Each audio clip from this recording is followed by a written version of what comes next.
अस्सलाम वालेकुम वरहमतुल्लाहि बरकातहू। नमस्कार।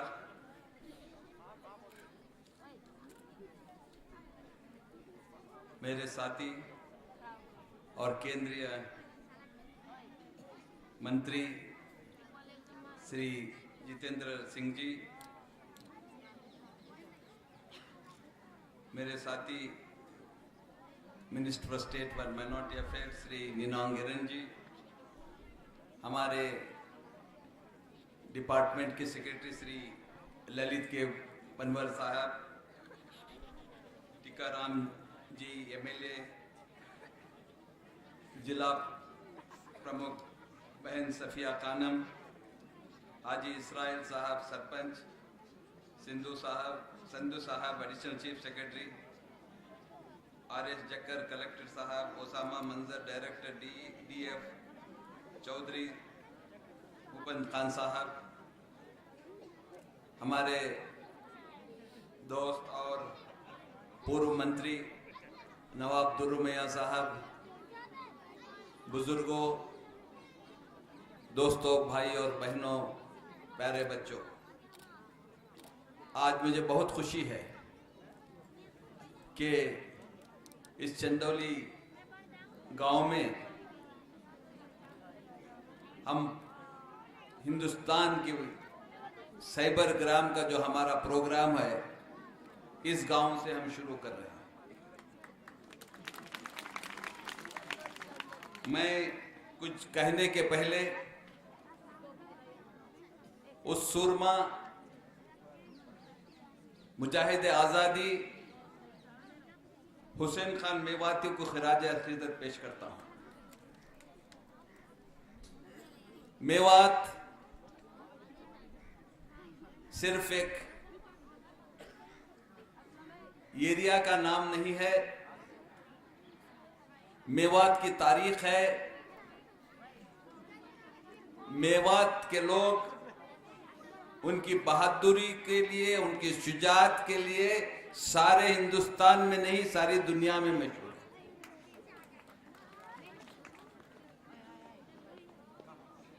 मेवात बहुत से वजूहात की से तालीमी मैदान में पीछे रह गया है। आप में वो काबिलियत है और वो हिम्मत है, वो शुजाअत है कि आप जो चीज को भी हाथ लगाए उसमें कामयाबी हासिल होगी।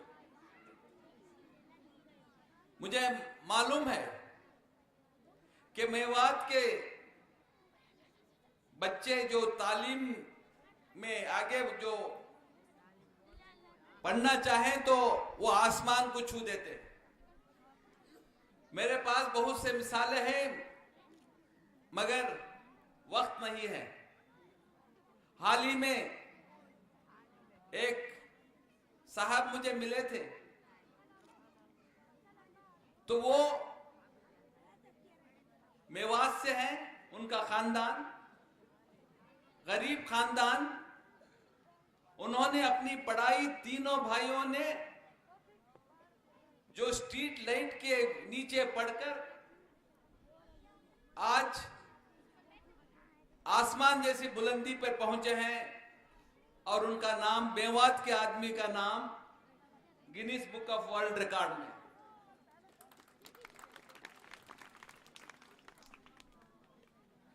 मेवात सब कहते हैं कि पिछड़ा हिस्सा है, इसमें हमारी भी कोताही है, तवज्जो नहीं दी गई। तो आज वक्त आ गया है कि हम और आप मिलकर इन कमसिन बच्चों की मुस्तकबिल की तरफ देखें और एक ऐसा मेवात बनाएं जिसे सारे हिंदुस्तान को फख्र रहेगा। आज हम ये जो साइबर ग्राम का जो प्रोजेक्ट हम लॉन्च कर रहे हैं, इसका फायदा क्या है? आज सारी दुनिया में हम जानते हैं कि टेक्नोलॉजी का जमाना है, दूरियां कम हो गए हैं। अब मेवात में बैठकर, चंदौली में बैठकर आप दुनिया के हर कोने को पहुंच सकते हैं। दुनिया के हर कोने का इंफॉर्मेशन हासिल कर सकते हैं। यह जरूरी नहीं कि कुछ मालूमात हासिल करने के लिए आप दिल्ली जाएं या जयपुर जाएं। अपने घर से, अपने मुकाम से जो कुछ भी आप हासिल करना चाहते हैं, जो कुछ भी आप खरीदना चाहते हैं, जो कुछ भी मालूमात आप हासिल करना चाहते हैं, चाहे डॉक्टर के मालूमात हो, सेहत के मालूमात हो, या कोई चीज खरीदना चाहते हैं, आपके घर तक आ जाता है। आपको दुकानों को जाने की जरूरत नहीं। ये जो टेक्नोलॉजी चेंज आया है, हम चाहते हैं कि आपके पास भी हम पहुंचे। तो हुकूमत ने ये साइबर ग्राम इसलिए शुरू किया है कि हर घर में डिजिटल टेक्नोलॉजी जो हो भी है उसकी नॉलेज हो, उसको जानकारी हो। वो जानकारी को लेके अपने आप को ताकतवर समझे। आप में और शहर के लड़कों लड़कियों में कोई फर्क नहीं रहना चाहिए। ये हम हासिल करना चाहते हैं इस प्रोग्राम के साथ। यहाँ के लोग आपको बताएंगे कि किस तरह से हम इस प्रोग्राम को लॉन्च करना चाहते हैं, इससे क्या क्या फायदे होना चाहते हैं। क्योंकि वक्त की कमी है, हमको फिर पार्लियामेंट चल रही है, हम तमाम वहां पहुंचना है। तो इसलिए मैं ये कहूंगा कि ये बहुत बड़ा अच्छा प्रोग्राम है हमारा, इससे फायदा हासिल कीजिए। मैं चाहता हूं कि हर घर में चंदौली के 2 बच्चे लिटरेट हो कंप्यूटर, उससे वो पूरा खानदान को वो रोशन करेंगे, खानदान को इंफॉर्मेशन पहुंचाएंगे, अपने मोहल्ले में इंफॉर्मेशन पहुंचाएंगे। इसके जरिए से आप अपने आप को यानी इल्म का हासिल करना सिर्फ स्कूल में जाके पढ़ना नहीं है, तालीम बहुत जरूरी है। और ये आप साइबर टेक्नोलॉजी से आप और ज्यादा तालीम हासिल कर सकते हैं, अपने आप को ताकतवर बना सकते हैं। यूपीए सरकार ने इन 10 सालों में हर आम लोगों के लिए बहुत से कार्यक्रम दिए हैं। राइट टू इंफॉर्मेशन दिए हैं, राइट टू एजुकेशन दिए हैं, फूड सिक्योरिटी दिए हैं, नरेगा दिए हैं, जो आवाम के लिए फायदामंद है। मैं समझता हूं कि इन 60 सालों में और कोई सरकार इस तरह के कार्यक्रम जो 10 साल में हम दिए हैं, कोई सरकार नहीं है, मैं दावे के साथ कह सकता हूं। उसी तरह से जो पिछड़े लोग हैं, जो पीछे रह गए हैं किसी की ना वजह से, उसमें एक कौम है मुसलमान। हिंदुस्तान का मुसलमान दूसरे भाइयों से उतनी तरक्की नहीं कर पाया, तालीम के मैदान में हो, सनत के मैदान में और कोई मैदान में पीछे रह गया है, कोई भी वजूहात। तो इसलिए जब हमारी सरकार आई, उस वक्त पर हमारे कांग्रेस पक्ष के अध्यक्ष यूपीए की चेयरपर्सन सोनिया गांधी जी ने और डॉक्टर मनमोहन सिंह ने ये पहला काम किया कि देखेंगे कि हिंदुस्तान का मुसलमान क्यों पीछे रह गया है, ये क्या वजूहात है। इसलिए उन्होंने साचार कमेटी का गठन किया और साचार कमेटी का रिपोर्ट आने के बाद हमने बहुत से कार्यक्रम हिंदुस्तान के मुसलमानों को और अल्पसंख्यकों को हमने कार्यक्रम शुरू किया है। उसका नतीजा है कि एक अलग मंत्रालय, एक अलग मिनिस्ट्री उसकी शुरू की गई। उसके आज जिम्मेदारी हम तमाम पर है। अब ये साचार कमेटी एक आईना था मुल्क के लोगों के लिए। साचार कमेटी लोगों, हिंदुस्तान के लोगों को बताना था कि ये कौम जो यहाँ के 15% कौम है वो कितनी पीछे रह गई है, इसके वजूहात क्या हैं और किसकी जिम्मेदारी थी इनकी तरक्की के लिए। इन तमाम को आईने के जैसा सामने रख दिया है। और हमने जब साचार कमेटी आई तो हमने ये कोशिश की कि इन 6-7 सालों में ये साचार कमेटी के जो रिकमेंडेशन थे, जो सिफारिशात थे, उसको लागू करना शुरू कर दिया। आज कोई कहता है कि हमने सिफारिश नहीं, साचार कमेटी की रिकमेंडेशन हमने इंप्लीमेंट नहीं की, तो उसके पास जानकारी नहीं है। जानकारी की कमी से वो कह रहा है कि साचार कमेटी हमने इंप्लीमेंट नहीं किया।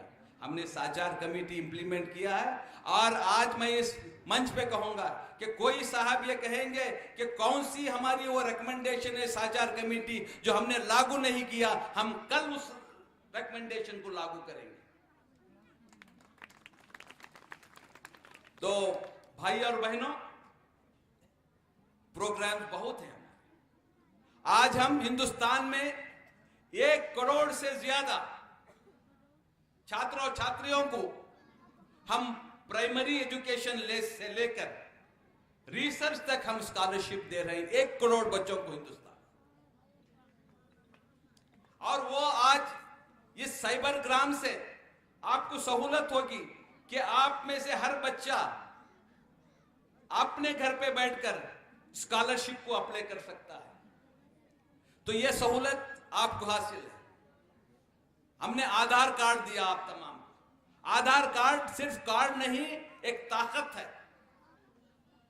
उसके जरिए से आपकी आइडेंटिटी होगी, आपकी एक पहचान होगी। तो ये सब यूपीए सरकार ने दिया है। हमारे कार्यक्रम, खुशकिस्मती है कि अलवार भी एक मल्टी सेक्टरल डेवलपमेंट प्लान के तहत अलवार डिस्ट्रिक्ट भी आता है। और यहां पर हमारे 4 ब्लॉक्स हैं जो लक्ष्मीगढ़, किशनगढ़, बास, तिजारा और रामगढ़, ये 4 हमारे ऐसे ब्लॉक्स हैं।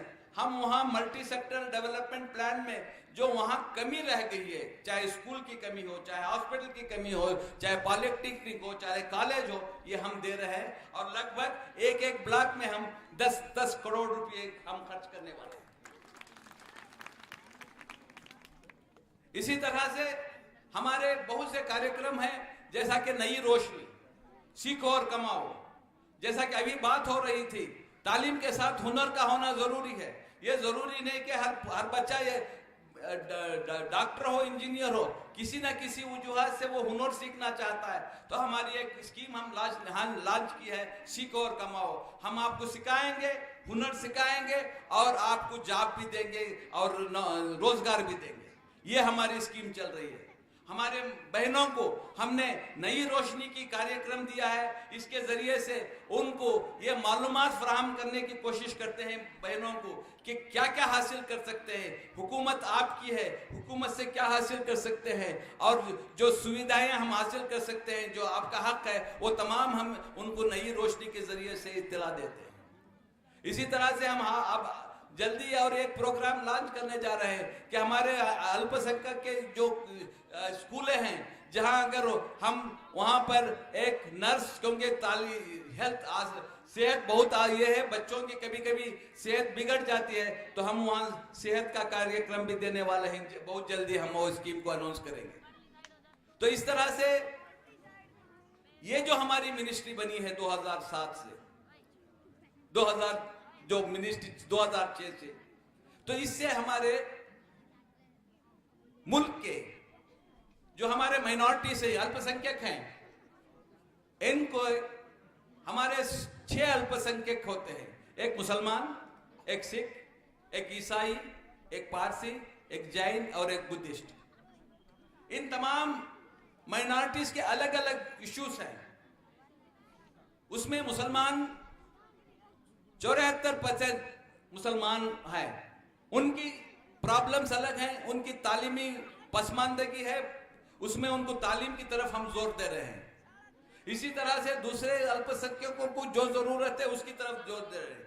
मकसद यह है कि हम मुल्क हमारा है, हमको हमारा हक जो आईनी कॉन्स्टिट्यूशन का हक मिलना चाहिए, जो तुमको हक मिलना चाहिए, वो दिलाने की जिम्मेदारी हमारी है, हुकूमत की है।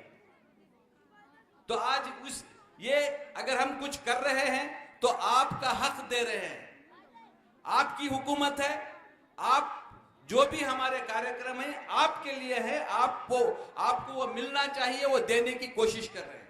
मगर जानकारी बहुत जरूरी है। अगर हमारे प्राइम मिनिस्टर के 15 पॉइंट प्रोग्राम्स होते हैं, उसमें कम से लगभग 40 ऐसे सिफारिशात हैं जो संचार कमेटी के सिफारिशात हम 15 सूत्रीय प्रोग्राम के जरिए से हम दे रहे हैं। लगभग 30,000 करोड़ के प्रोग्राम्स जो सोशल सेक्टर में है, ये सिर्फ हमारी मिनिस्ट्री का बजट छोड़ के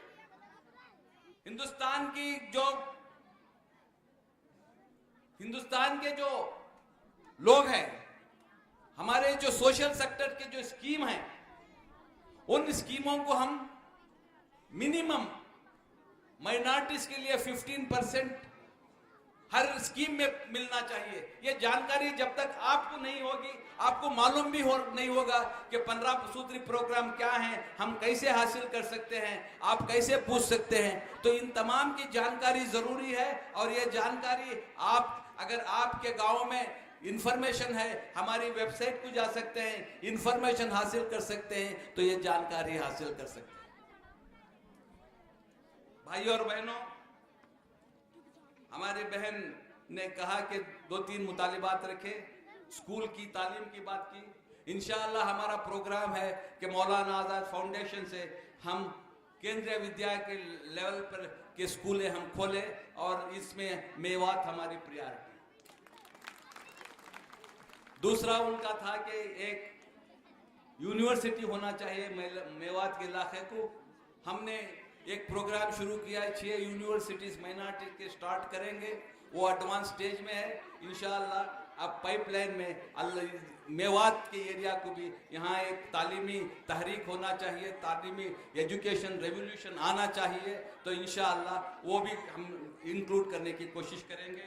मैं सिर्फ आखिर में इतना कहूँगा कि तालीम बहुत ज़रूरी है इंसान के लिए, हर कौम के लिए। तालीम एक हमारा जुज़ है, इसीलिए हमारे मजहब में भी हुजूर सल्लल्लाहु अलैहि वसल्लम ने ये हमारे पहली कुरान की जो आयत आई, इक़रा बिस्मि रब्बिकल लज़ी, यानी पढ़ो, अल्लाह का हुक्म है कि आपको पढ़ो, अल्लाह का हुक्म रसूलुल्लाह सल्लल्लाहु अलैहि वसल्लम को है कि पढ़ो, तो हम क्यों पीछे हैं? ये हमारी कमजोरी है। मैं चाहता हूं कि अलवार का हर बच्चा अच्छा तालीम याफ्ता हो, और आप लोग जो बुजुर्ग हैं ये जिम्मेदारी उठाएं, और इंशाअल्लाह आपके पास इतने अच्छे सांसद हैं, जितने अच्छे मिनिस्टर हैं, जो दिन रात आपके लिए मेहनत कर रहे हैं, आपके हर मुतालिबात को पूरा करने की कोशिश कर रहे हैं। मुझे उम्मीद है कि आइंदा वो आप उनके हाथ मजबूत करेंगे। और मैं ये इलेक्शन मीटिंग तो नहीं है, मगर ये कहूँगा, मैं दावे के साथ कहूँगा कि यूपीए सरकार ने जो किया है माइनॉरिटीज़ के लिए, चंद लोग इसमें क्रिटिसाइज करते हैं, ये सही है कि हम पूरी तरह से आपके जो तवक्कात हैं पूरे नहीं कर पाएंगे, मगर इंशाअल्लाह हम आपके तवक्कात पूरे करेंगे। हम करने की कोशिश कर रहे हैं, हमारी कोशिश जारी रहेगी। शुक्रिया, खुदा हाफिज, जय हिंद।